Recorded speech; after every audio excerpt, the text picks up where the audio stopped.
जय श्री कृष्ण। भगवद गीता का दूसरा अध्याय श्लोक नंबर 20। न जायते म्रियते वा कदाचित् राय भूत्वा भविते न भूये अजो नित्य श्वासे प्राणो न हन्यते हन्यमाने शरीरे। इसका हिंदी अर्थ है, यह शरीर ना कभी जन्मता है और ना मरता है तथा यह उत्पन्न होकर फिर होने वाला नहीं है। यह जन्म रहित नित्य निरंतर रहने वाला शाश्वत और अनादि है। शरीर के मारे जाने पर भी यह नहीं मारा जाता।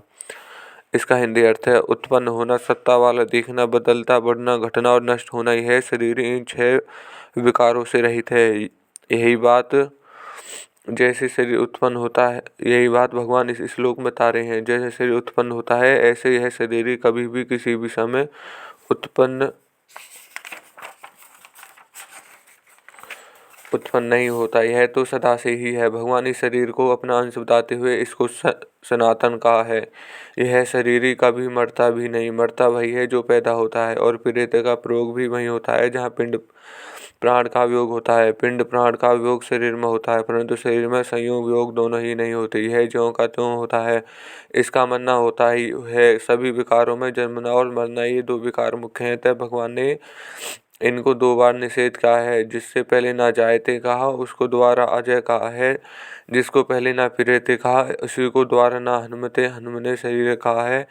यह अविनाशी नित्य तत्व पैदा होकर फिर होने वाला नहीं है। अर्थात यह स्वतः सिद्ध निर्विकार है। जैसे बच्चा पैदा होता है तो पैदा होने के बाद उसकी सत्ता होती है। जब तक वह गर्भ में आता है तब तक वह बच्चा है। ऐसे उसकी सत्ता को होनापन कहते हैं। कोई भी नहीं कहता। तात्पर्य है कि बच्चे की सत्ता पैदा होने के बाद भी होती है, क्योंकि उस विकारी सत्ता का आदि का अंत होता है। परंतु इस नित्य तत्व की सत्ता स्वतः सिद्ध और निर्विकार है, क्योंकि इस अविकारी सत्ता का आरंभ और अंत नहीं होता। इस शरीर कभी जन्म नहीं होता, इसलिए यह अजय अर्थात जन्म रहित कहा गया है।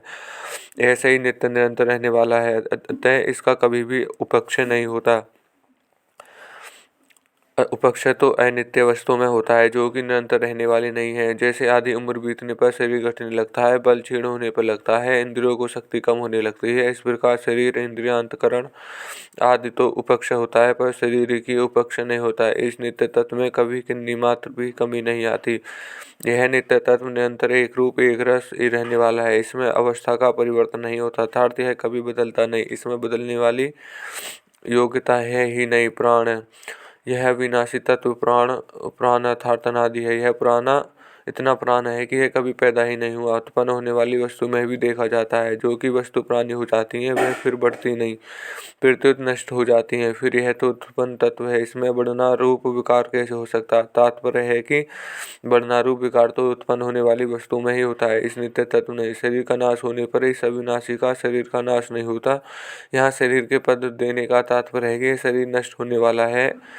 इस नष्ट होने वाले शरीर में 6 विकार होते हैं। शरीर का जैसा स्पष्ट वर्णन क्या है ऐसा वर्णन गीता में दूसरी जगह नहीं आया है।